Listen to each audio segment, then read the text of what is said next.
ഇത് മഞ്ഞപ്പുറം മാസ് മോട്ടോഴ്സായിരുന്നു. നമ്മുടെ hero Honda glamour വണ്ടി. അത് ചെയിൻ കട്ടായിട്ട് വന്നാണ്. അപ്പോൾ ചെയിൻ സ്പ്രോക്കറ്റ് മാറ്റാൻ വേണ്ടി കയറ്റിയിട്ടുണ്ട്. അപ്പോൾ ചെയിൻ സ്പ്രോക്കറ്റ് മാറ്റാൻ വേണ്ടി അയച്ചിട്ടുണ്ട്. ഈ ചെയിനും അതുപോലെ ഈ 2 സ്പ്രോക്കറ്റാണ് നമുക്ക് മാറേണ്ടത്. ചെയിനും 2 സ്പ്രോക്കറ്റും അതുപോലെ വീലിൻ്റെ ഉള്ളിൽ വരുന്ന ആ 4 സ്പ്രോക്കറ്റ് മാറണം. നമ്മൾ ആ വീലൊക്കെ അയച്ചു കഴിഞ്ഞപ്പോൾ അതിൻ്റെ ബാക്കിലെ ബ്രേക്സും ഒന്നുമില്ല, ഫുള്ളായിട്ട് തേഞ്ഞെടുക്കുകയാണ്.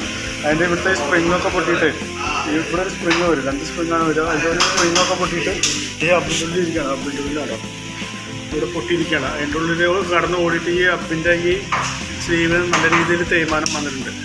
അപ്പോൾ തൽക്കാലം നമുക്ക് ബ്രേക്ക് ഷൂ മാറ്റിയിട്ട് റീസെറ്റ് ആക്കാം.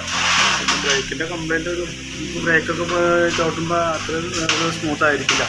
അത് ബ്രേക്കൊക്കെ ക്ലിയർ ആവണമെന്നുണ്ടെങ്കിൽ നമുക്ക് ഈ ഹബ്ബ് മാറ്റി കളയേണ്ടി വരും. തൽക്കാലം നമുക്ക് ബാക്കിലെ ബ്രേക്ക് ഷൂ മാത്രം മാറ്റിയിട്ട് ക്ലിയർ ചെയ്യുക. അതുപോലെ ചെയിൻ സ്പ്രോക്കറ്റും അതിൻ്റെ റബ്ബറും മാറ്റിയിട്ടൊന്ന് ക്ലിയർ ചെയ്യാം കേട്ടോ. അപ്പോൾ നിലവിൽ വരുന്ന ആ വർക്കിൻ്റെ ഒരു എസ്റ്റിമേറ്റ് കൂടിയും പറയാം. നോക്കിയിട്ടൊന്ന് റിപ്ലൈ ചെയ്താൽ മതി. ഓക്കെ.